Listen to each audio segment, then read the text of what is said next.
Rakyat mahukan PKP full lockdown, tapi apabila pintu depan dikunci, pintu belakang pula terbuka. Apa maknanya dan bagaimana ini akan memberikan kesan kepada kita?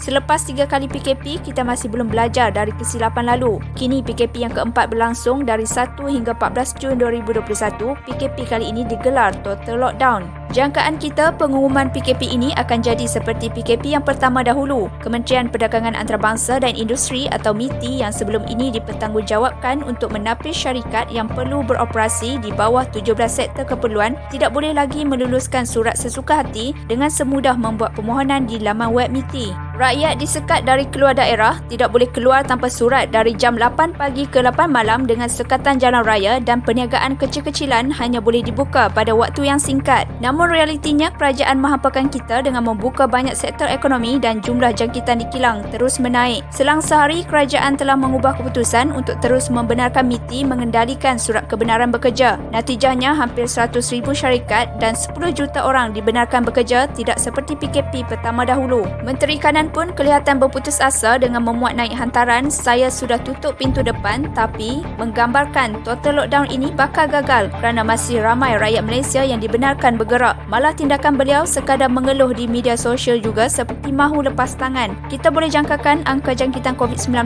tidak akan melandai seperti yang terjadi pada PKP 1 dulu. Jika PKP total lockdown ini gagal lagi seperti PKP ketiga, ini akan merugikan dan membuatkan rakyat penat. Kementerian Kesihatan juga memberi amaran kemungkinan sistem kesihatan negara boleh lumpuh pada 5 Jun ini kalau tiada total lockdown dalam erti kata sebenar. Rakyat kini terpaksa berkurung di rumah tanpa sokongan yang mencukupi. Tiada penundaan pembayaran hutang atau moratorium menyeluruh. Bantuan tunai juga terlalu sedikit jika dibandingkan dengan tempoh PKP yang melebihi 3 bulan. Alasan demi alasan diberi, misalnya kerajaan tidak boleh paksa bank menawarkan moratorium. Hakikatnya bank-bank terus mencatatkan untung walaupun moratorium diberi pada PKP lepas. Kenapa kerajaan hidungi bank dan seperti tiada simpati kepada rakyat? Rakyat makin terdesak dengan beban ekonomi dan mental. Kita tidak mahu lagi gagal. Tapi dengan SOP yang cacar merba, menteri berbalas sesama sendiri dan lepas tangan, akhirnya apa akan jadi pada nasib rakyat Malaysia? Pak Menteri perlu kurang bersandiwara dan tolong kurangkan derita rakyat.